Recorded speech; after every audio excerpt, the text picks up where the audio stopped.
Yo tuve la suerte de tener de profesor de música en el colegio a un entrevistado que tú tuviste, ¿Cómo fue? no, investigando, tratando de entender cómo están organizadas las notas en el Ujú. instrumento, que es todo un tema. Un poquito de metal, algo así bien, bien loquillo. Y ahora estoy trabajando harto con címbalo en huachaca.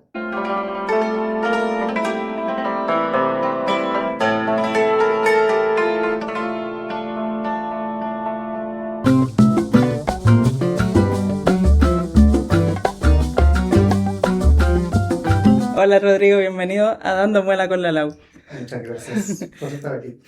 Este es un nuevo episodio de Dando Muela con la Lau, un podcast que cuenta con la colaboración de Croma, con estos micrófonos Hi-Mic con los que grabamos el día de hoy y que tenemos como invitado muy especial a Rodrigo Contreras y porque vamos a hablar de un instrumento que tiene una distancia geográfica con el lugar donde nos ubicamos, pero que contigo tiene un presente, una conexión entre tradición y la realidad sonora de Santiago. Me parece súper interesante hablar de címbalo. Así que muchas gracias por aceptar que hoy diéramos muela. La muela es una conversación relajada, distendida sobre distintos temas y la idea es que fluya de esa manera de conversación, que las personas que nos escuchan puedan disfrutar de las sonoridades del instrumento, pero sobre todo de tus experiencias y de tus proyecciones, porque hoy queremos hablar también no tanto como de historia, sino como de presente, los proyectos de los que estás relacionado. Pero para eso yo creo que hay que empezar por el principio y Claro. hablando de música y de tu relación con este instrumento, me parecería interesante comentar cómo te relacionaste con el címbalo, cómo lo descubriste. Bueno, yo tuve la suerte de tener de profesor de música en el colegio a un entrevistado que tú tuviste.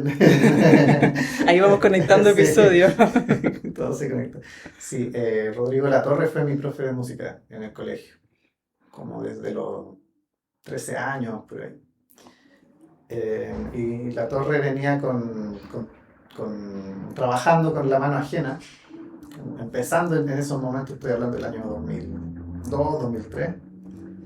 Entonces venía súper fresco con toda esta sonoridad de Europa del Este.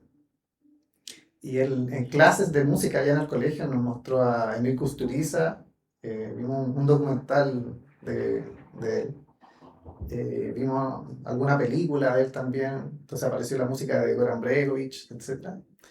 Y bueno, por ahí enganché mucho, me gustó mucho esa música. Me gustaba mucho la mano ajena también, íbamos con algunos compañeros a ver a A ver La al profe Torre, tocar. claro, ahí en el Galpón Víctor Jara, por ejemplo. Bueno, Eh, sí, fue bien bonito todo eso. Entonces ese fue como el input inicial. Eh, y la torre me prestaba discos que yo me llevaba a la casa y los copiaba y los escuchaba después en el Discman. No sé si la gente sabe lo que es eso, pero bueno, un reproductor de CD. Eh, y investigando en internet también, pues, como ya Emil Kusturica, ya buscando ¿quién es? ¿Cómo videos en suena? YouTube, qué sé yo. Y así llegué eventualmente a una banda que se llama Tarafte Haiduks, ¿Ya? que es una banda rumana y que aparece en una película que se llama Lacho Drum, que es una suerte de documental, muy entre comillas, que muestra como el recorrido del pueblo gitano desde la India hasta España. Y muestra como expresiones musicales de distintas geografías que tienen que ver con los gitanos. Hay una escena en Rumania donde aparece esta banda y aparece este instrumento. Y yo veía esa escena, no sé, llegaba al colegio, a la casa, así como a verla en YouTube y como tratar de entender qué era. Eh, Porque claro, yo vi a alguien que estaba sentado en una mesa y que le pegaba. Y yo no tenía el mejor internet, entonces era súper pixelada la imagen. No cachaba qué era. Y bueno, eso, pues me dediqué como a investigar en internet, como ya quién es esta banda, cuáles son los instrumentos. Y ahí por descarte, como ya había violines, acordeones, contrabajo, címbalo. Ah, ya, esa mesa debe ser el címbalo. Porque todo Entonces lo demás ahí, sé qué es. claro, los otros uno los ubicaba más o Claro. menos. Y así investigando mucho, como eh, fui descubriendo más bandas, más instrumentos parecidos, etcétera. Fue como proceso bien largo.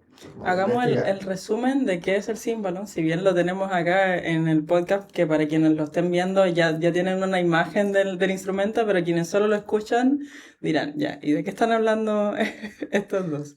Claro, es un instrumento que en el fondo es una caja de madera y que tiene cuerdas encima. No sé si se alcanzan a ver las cuerdas desde allá. Pero bueno, Ahí ahí vamos a estar hacemos mostrando imágenes. es una caja de madera con cuerdas. Y las cuerdas se golpean con baquetas. Muy básicamente es eso. Y esa idea de instrumento está en hartos lugares del mundo. Está en China, que se llama Yanqing. Está en India, que se llama Santur. En Medio Oriente también hay varias versiones de Santur. Tienen otra que se llama Kanun, que es más o menos la misma idea, pero en vez de golpear se toca con los dedos o con uñetas, pero con los dedos. Y eventualmente esos instrumentos fueron llegando hacia Europa con distintos nombres, con distintos usos, como ya sea percutivos o tocados con los dedos. Y eso eventualmente se convirtió en el címbalo, que hacia 1880 más o menos se fabrica como este tipo de instrumento. En el fondo un instrumento es como una imitación del piano, en el fondo. Fue hecho para tocar música clásica europea.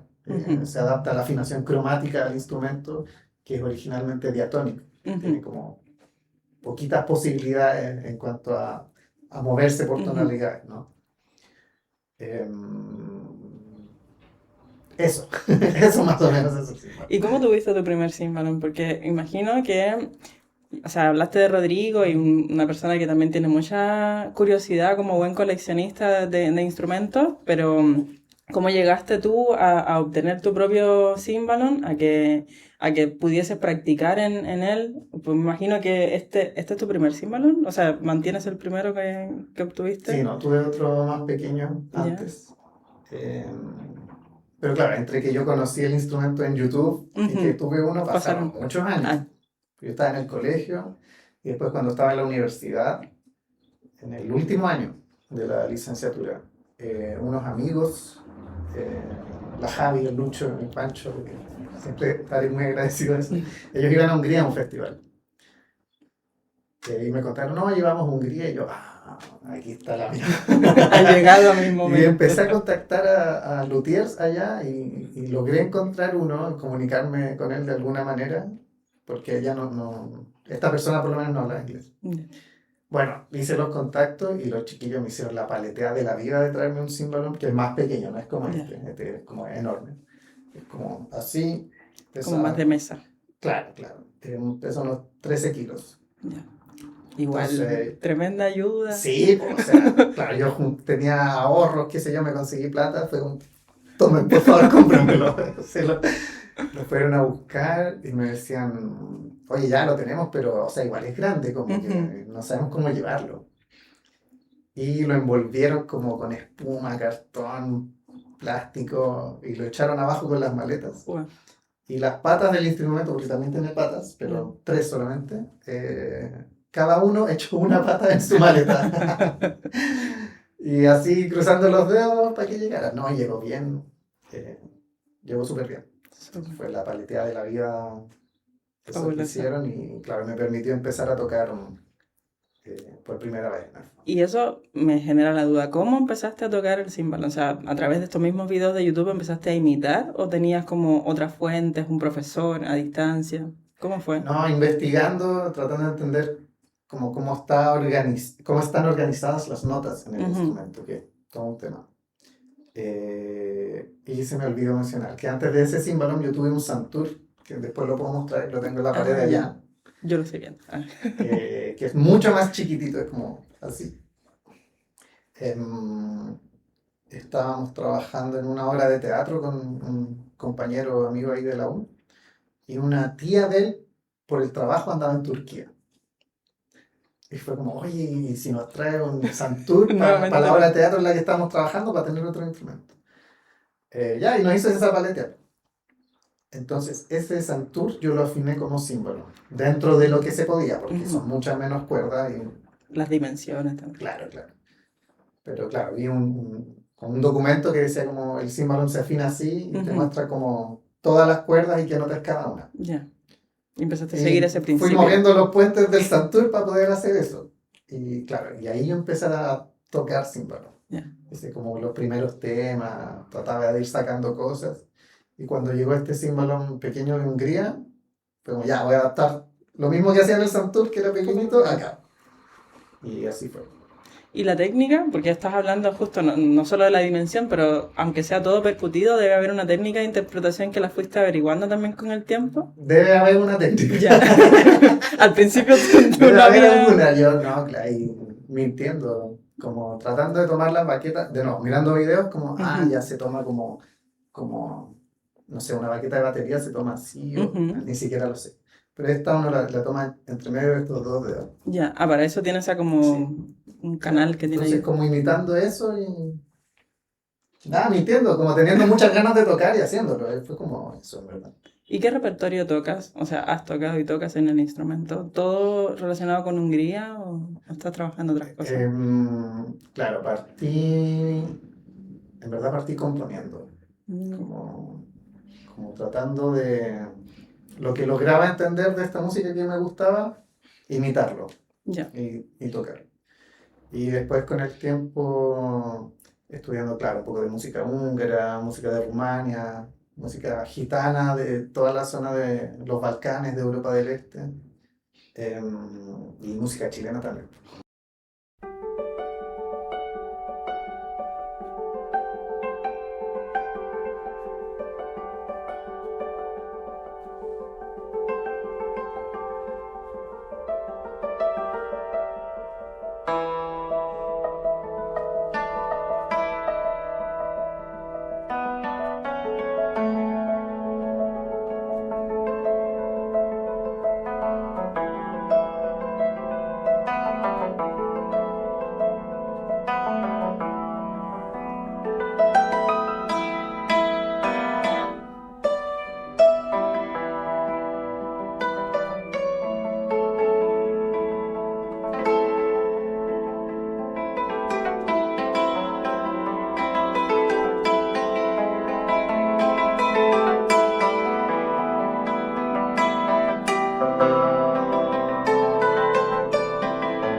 sí, porque te pregunto la conexión que pueda tener esta música, porque geográficamente está bien distante, y yo decía en un principio que me interesa que hablemos también como del presente y los proyectos que tú has desarrollado con el instrumento.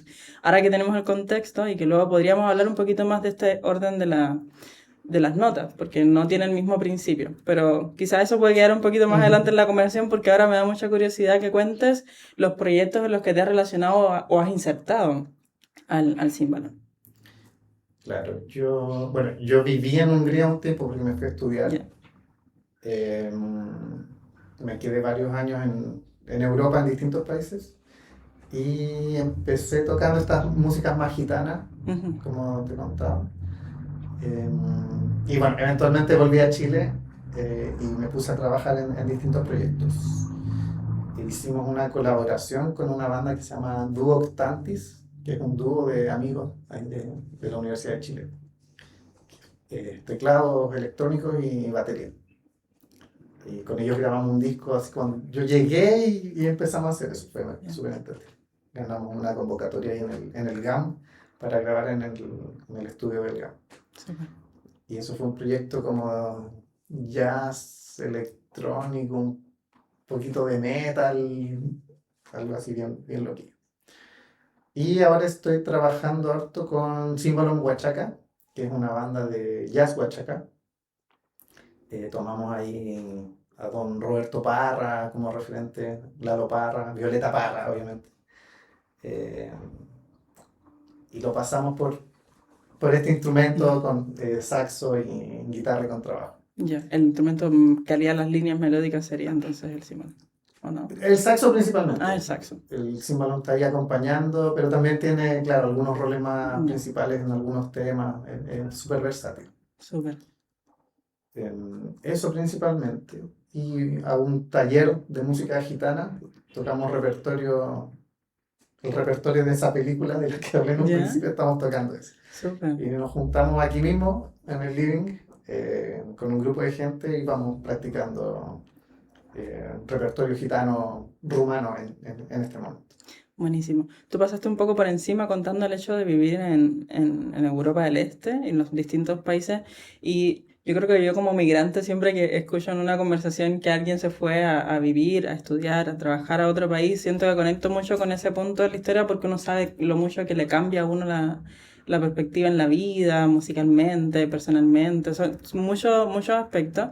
Y claro, tú teniendo esta matriz de una curiosidad que te surgió, como nos contabas, por este instrumento, estando acá en Chile, al llegar allá, ¿qué cambió, qué se mantuvo de lo que tú tenías como perspectiva de qué era el címbalo, ¿no? O sea, la gente allá sigue escuchando música que está relacionada con el címbalo. Me genera esa curiosidad porque hay cosas que son como más históricas, que cuando uno se acerca al lugar a lo mejor ya ha cambiado un poco.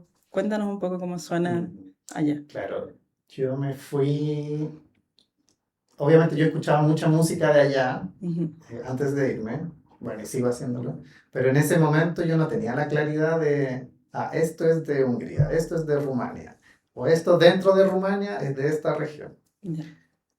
Y yo me fui muy con la idea de la música gitana y un poco de Kusturica, Bregovic, como esos referentes. Ujú. No había entrado así como tan Tan a fondo. a lo más puro, si se quiere. Ujú. Y allá estudié con un profe que es un maestro del címbalo, es como un premio nacional de música o un equivalente a eso allá en Hungría, que se llama Kalman Balog. Y yo escuchaba sus discos, ¿ya? Entonces yo le decía, quiero que me enseñes lo que tocas en tus discos, como esta música que es de Rumania o esta que es gitana, qué sé. Y él me decía, no, o sea, yo hago música húngara, ese es como mi referente. Y claro, me enseñó un poco, obviamente aprendí, pero ahí fui entendiendo que, claro, lo que yo escuchaba acá en Chile tenía muchas variantes. Yo metía todo dentro de un mismo saco, y no lo entendía hasta que me fui para allá. Y ahí fui pudiendo hacer esas diferencias, entendiendo como, ya, esto es de Transilvania. Esto es de Bucarest, de la capital de Rumania, etcétera, etcétera, etcétera. En verdad es un proceso que no termina. O sea, no es que yo ahora sepa, escucho algo y digo como, no, eso es de aquí, eso es de acá. Es como, yo creo que puede ser de aquí, ¿cachai? ¿Alguna pista tiene? Claro, claro. Como que ahora tengo pistas. Pero sí, eso es un proceso para siempre, en el fondo. Imagino. Entendiendo esas diferencias. ¿Y qué aprendizajes tuviste al estar en Hungría, en Europa del Este, musicalmente hablando? O sea, el año que yo estudié ahí con el profe me dio la base para hacer lo que puedo hacer ahora. Ujú. Fue como súper ideal la situación. Tenía clases una vez a la semana con él, pero yo vivía al lado del Instituto de Música, en el fondo. Ya. Entonces yo desayunaba y bajaba a estudiar. Subía cuando me daba hambre a almorzar, descansaba un poco y bajaba a estudiar de nuevo. Y fue un año de eso. Entonces, claro, lo principal fue tener la base de qué es lo que necesito estudiar y desarrollar para hacer otras cosas después. Son las cosas que están pasando ahora. Cimbalón Huachaca, el disco que grabé con Duo Octantis, etc. Sí, y ahí vamos al tema que tú comentabas, que a mí me parece súper interesante, que es el hecho de que algo geográficamente lejano, musicalmente, relacionado con Europa del Este, Hungría, Rumanía, lo que comentabas, lo esté relacionando con la música chilena. Y esa exploración me genera la curiosidad, que igual podríamos luego hacer sonar un poquito en el episodio para que tuvieran ese referente sonoro, pero ¿qué es lo que se mantiene de cada lugar? Como de qué suena a Europa del Este en tus proyectos y qué suena a Chile y cómo estás haciendo esa mezcla que da como resultado estos proyectos que tienes. A ver, ¿qué se mantiene de allá? Hay una manera como de ornamentar melodías, que claro, es súper característica de ella. Que simplificándolo mucho es como meter medios tonos siempre que puedas. Ya. Como que tienes un la, ra, y haces ta, ra, por ejemplo. Y dominar eso, cómo se hace, dónde se hace, fue lo que aprendí allá y eso como que siempre está. También ciertos como patrones de acompañamiento de ciertas danzas de regiones específicas, eso también está como súper presente. Y eso lo mezclo con, bueno, con ritmos de acá. Me gusta intentar tocar cueca porque es lo mismo que decía, pues, un proyecto de largo alcance. Empecé el año pasado a tocar muy poquito, estudiando ahí con el Seba Aravena, que es el guitarrista de la banda de Cimbalón Huachaca. Y él es experto en cueca, entonces nos enseña algunos tips y ahí vamos estudiando. Y eso, y haciendo fusiones también, pues con, no sé, tocando Víctor Jara, por ejemplo, buscando maneras de cómo toco esto que me gusta tanto de Víctor Jara o de Violeta Parra, cómo hago un arreglo para poder tocarlo acá. Y eso es lo que a mí me interesa hacer, en verdad, como esas fusiones, un poquito de acá, un poquito de allá, y explorarlo como creativamente en el fondo. Súper. Yo creo que ahí entra algo de que, estudiando para el episodio, yo vi en tus historias que te gusta el rock. Y habías puesto que estabas tocando Gojira, ¿era? Sí. Estudié en el instrumento. Y creo que es interesante que se aprecia que no está cerrado a otras músicas en diálogo con un instrumento que tiene otras tradiciones, pero le está generando su propio camino. Pero cuando haces eso, al margen de la broma o la informalidad que también tiene poner una historia en Instagram, yo de cierta forma percibo un diálogo entre gustos musicales, formación musical, intereses profesionales. ¿Cómo has estado trabajando estos temas en el Cimbalón con tu carrera? ¿O es simplemente en este sentido un juego, que también es válido en el sentido de la música, pasarla bien? Yo creo que es lo que hago. A mí me gusta mucho componer. Siempre mi relación con la música viene de ahí. Es más eso que estudiar repertorio. Claro, estudio repertorio, pero como para robar cosas que me gustan. Sí, como me gusta cómo adornan en Hungría, en Rumania las melodías. Como quiero saber hacer eso, pero para yo inventar algo teniendo ese referente. Y sí, como un poco siguiendo la escuela de la mano ajena, yo creo, de la banda de La Torre, que era muy eso, yo siento, como tomar elementos con los que resuenas por una razón u otra, independiente de que sepas o no esa razón, como esta música de allá tan lejos te conmueve y eso igual es válido. Y mezclarlo con otras cosas que te resuenan de tu ambiente más local, etc. Y abordarlo creativamente, como que para mí es eso. Eso es lo que yo hago, con todo el respeto y el sin respeto que pueda implicar. Súper. La composición es un área importante, lo comentabas tú también, y en una vez que nos juntamos hace unos meses atrás, que fue donde nos conocimos más bien junto a Rodrigo en La Torre, comentabas que también te interesa la investigación. ¿Cómo haces, porque hasta ahora hemos estado hablando solo de tu área interpretativa, cómo haces para combinar estos mundos que tienen procesos creativos muy distintos? O sea, a mí en Las Muelas me gusta mucho hablar de los procesos no tanto así de los resultados, no por descartar el resultado en sí, pero yo creo que hay muchos espacios en los que uno visibiliza el cómo quedó, pero no siempre cuentas todo lo que hay antes de lo que uno presenta al público, ¿no? ¿Cómo vinculas cuando trabajas con tu instrumento y con la música en general, la investigación, la composición, con la interpretación finalmente? No sé si lo estoy haciendo tanto. Claro, en un momento yo hice un magíster en etnomusicología, como tratando de meterme desde otro ángulo en estas músicas que me interesaban. Y terminé estudiando como a gente en Chile que hacía música inspirada en esto. Yeah. Y entrevisté a harta gente como del medio. Que desde la mano ajena es algo que está ahí, a veces más grande, a veces más chico, pero es más o menos constante. Entonces, como escena musical. Claro, como esa escena musical. Entonces, siempre ando mirando así como bandas que van surgiendo, me gusta como relacionarme con ese mundo.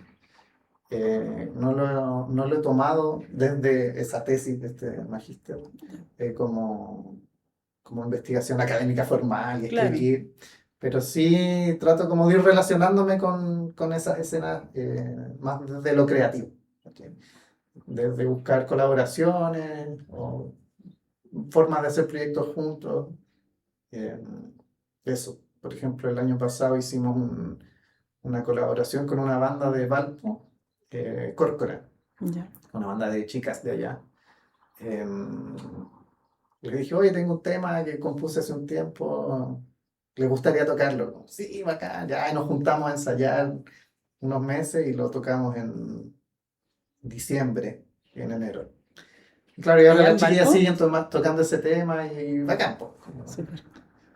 ¿Lo tocaron allá en Valpo? Lo tocamos en Valparaíso y en Santiago también, en un concierto de esta misma escena de la que te estoy hablando. Súper. ¿Quedó grabado? No, quedó ahí, pero la idea es grabar. Ya, sí, está ahí, está la idea de dejar un registro así más formal. Súper. Sí. Bueno, ahora yo creo que sí vamos a retomar el tema que a mí me quedó en la curiosidad, porque es la ubicación de las notas dentro del cimbalom, y además para que tú también lo puedas tocar y que tengamos este momento como de escucharte. No sé si vas a improvisar o tocar alguna obra que ya conozcas, lo que tú gustes. Ya, veamos qué sale. Ya, voy a hacer algo más húngaro ahora, honrando el origen del instrumento.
Intento de chardash húngara.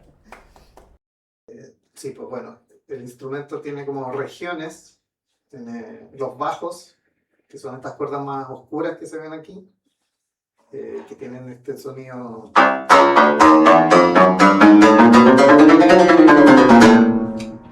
como más fuerte, ¿no? ¿no? Es bien característico. Y después en la región más media ya cambia el tiro el timbre. Si comparo el último bajo con la primera nota más suave,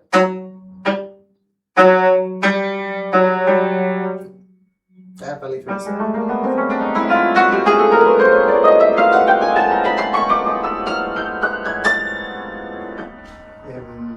También varía harto el timbre por las baquetas que uno puede usar. Estas son baquetas húngaras, son como un poco más delgaditas, más suaves. Estas, por ejemplo, son rumanas. Si uno compara la húngara es más chiquitita. Esta es como más tosca. Y bueno, aquí la tengo hice un experimento que le puse este mismo material como fieltro a la baqueta, entonces igual es más suave.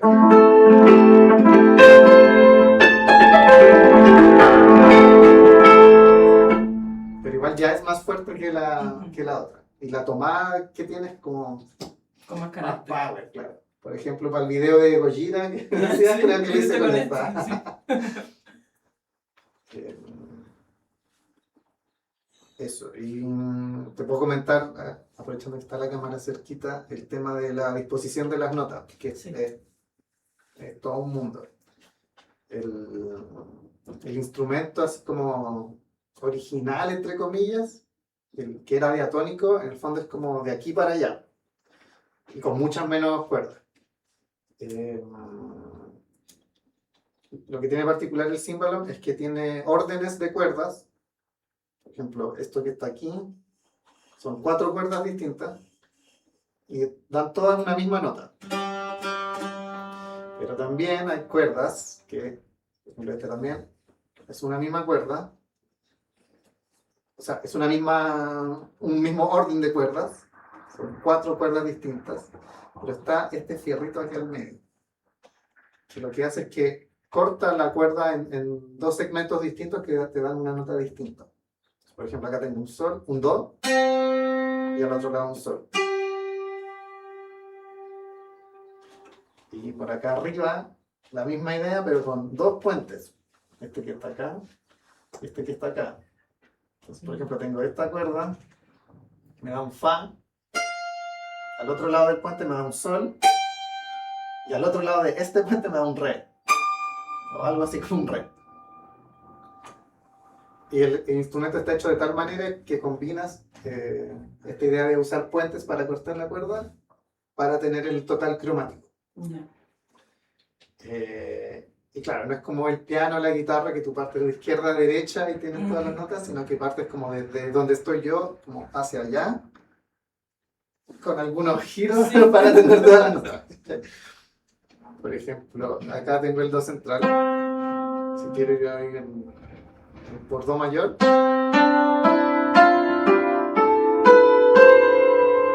a hacer la escaleta.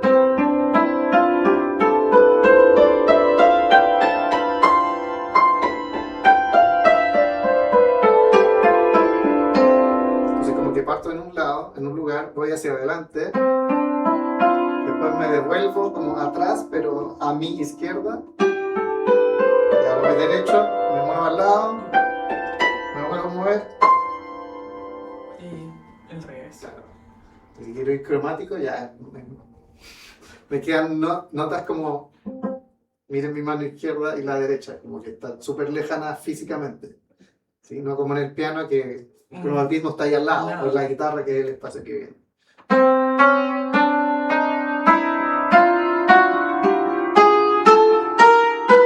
A veces están cerca y otras no.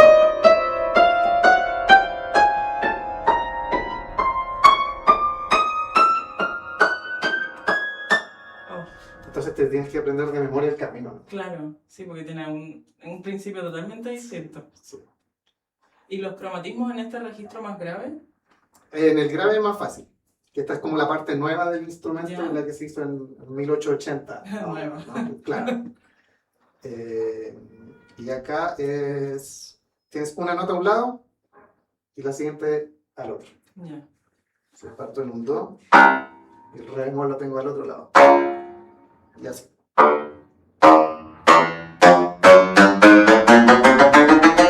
Hasta ahí. Ya. Bueno, y después ya viene el caos. Etcétera. Tiene un pedal, y que es un pedal de sustain, igual que en el piano.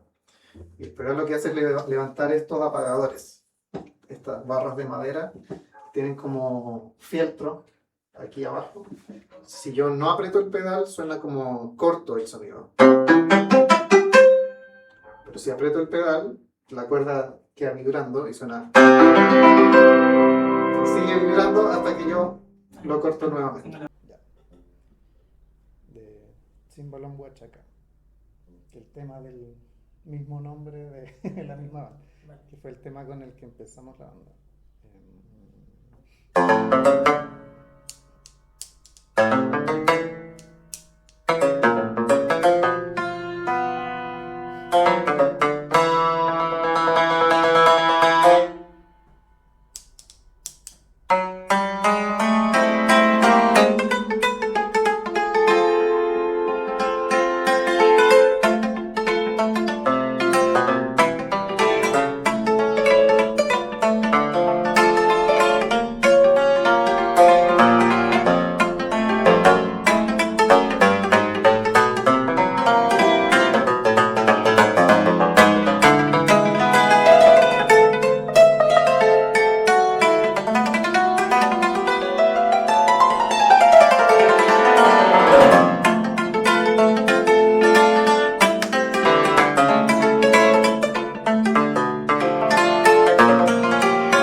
Acompañamiento lo que hago en ese tema.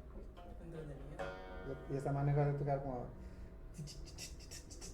es muy de los rumanos, ¿cachai? Claro, porque el swing es como tan tan ta, tan tan ta, tan tan ta, tan, como el golpe doble es después, como pam pam pa, pam pam pa, pam pam, como lo que hacen en el ride, tin tin tin tin tin, pero los rumanos lo hacen al revés, como tan tan tan.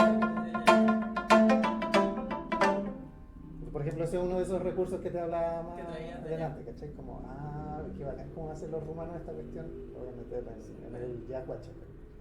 Te decía que habláramos del disco porque nos mostraste el tema Cimbalón Huachaca, que da nombre al disco, que lo tenemos acá. Ahí lo mostramos un poquito. Y este disco, ¿con quién lo grabaste? ¿Qué música contiene? ¿Qué es Huachaca? Porque ya hemos hablado bastante de qué es Cimbalón. Claro, este es un proyecto que empezamos con Gonzalo, que es el saxofonista de la banda, que está acá atrás. Aquí está. Nosotros empezamos a tocar cuando estábamos en la U estudiando, éramos compañeros. Empezamos a hacer un dúo de guitarras, como muy inspirado en Roberto y Lalo Parra tocando juntos. Los vimos en algún video, qué sé yo, y fuimos, oye, hagamos algo así.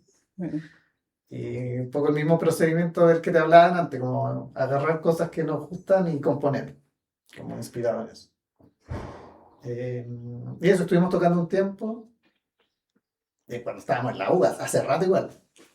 Y después coincidimos trabajando juntos con Gonzalo en Dinamarca. Yo ahí ya tenía este símbolo, él tenía el saxo y fue como, oye, si tratamos de hacer esos temas juntos. Los mismos temas que tocabas con guitarra. Con guitarra, pero con estos instrumentos. Ya, y lo intentamos con algunos temas. Y después nos reencontramos acá en Chile y estaba esta convocatoria del concurso Roberto Parra, que se hace en Chillán. un concurso de composición de jazz huachaca y cueca, en esas dos categorías. Entonces fue como, ya participemos. Grabamos el tema Cimbalón Huachaca, que es el que tocaba adelante, y sumamos un contrabajista, Rodrigo Montero, y un guitarrista, Seba Aravena, del que hablé de antes. Ujú. Y ahí surgió la banda, ganamos el concurso, entonces como ya grabemos un disco, po. Ya como contar la Saquemos los energía. otros temas que quedaron ahí guardados. Entonces montamos un disco y lo grabamos y resultó en esto. Que bueno, ahí se puede ver que es una cazuela montada encima de las cuerdas del címbalo que ilustra harto, bueno, lo que hablábamos al principio y esta idea de traer el címbalo a Chile en el fondo Ujú. y empezar a hacer música con este instrumento ajeno desde acá, como apropiárselo en el fondo. Y los temas que grabaron, espérame, no estaban detrás, Están ¿no? Acá. El repertorio, ¿cómo lo seleccionaron? ¿De quiénes son los temas? Es ¿Composiciones todo de música, ustedes? lo del disco es todo música de nosotros, Todo composiciones original. de Gonzalo y mías. Y varias son de esos tiempos de la U, como Ya. todas estas las tocamos con la guitarra, así como Fue como hace cerrar muchos todo años. ese ciclo desde el que se conocieron Sí, en la U. sí, entonces está re bonito el proyecto. Eh, Estuvimos de nuevo en este concurso Roberto Parra el año pasado con un tema de Gonzalo esta vez. También logramos un lugar ahí. Queremos postular a ver qué Ya. pasa. Anduvimos en Hungría con la banda el año pasado en un festival. Eh, y eso, pues, ahí armando siempre cosas para Súper. seguir con la banda. Bueno, yo creo que con esto que nos cuentas, que ya estamos mirando un poco más a futuro y hacia el final de esta muela del día de hoy, ¿qué previsiones tienes con el instrumento? Si a alguien le interesa aprender más, ¿por dónde te pueden seguir? Da tus coordenadas en redes sociales, plataformas digitales. Sí, bueno, me pueden seguir en mi Instagram, Rodrigo Cimbalón. Cimbalón se escribe con C y con M al final. Y mi idea es, bueno, seguir en este proyecto que es de largo alcance, como te decía, bueno, y el Cimbalón ya está acá, lleva algunos años en Chile y seguir componiendo música desde acá, colaborando con otros músicos, músicas de Chile, bueno, y del mundo, si se puede, obviamente. Con harto interés en esta escena, pequeña escena chilena de música inspirada en los gitanos y en Europa del Este. Y abierto a todo estilo, en verdad, como por ejemplo tengo algunas canciones guardadas por ahí que quiero armar con alguna cantante, hacer obras para voz y címbalo. Ya saben, Claro, ahí, si a ahí alguien le escríbanlo. interesa, me escribe nomás, tengo material. Eh, Eso, pues seguir con el proyecto con Címbalo en Huachaca, ya tenemos más temas ahí que nos grabamos en este disco que queremos materializar en una grabación.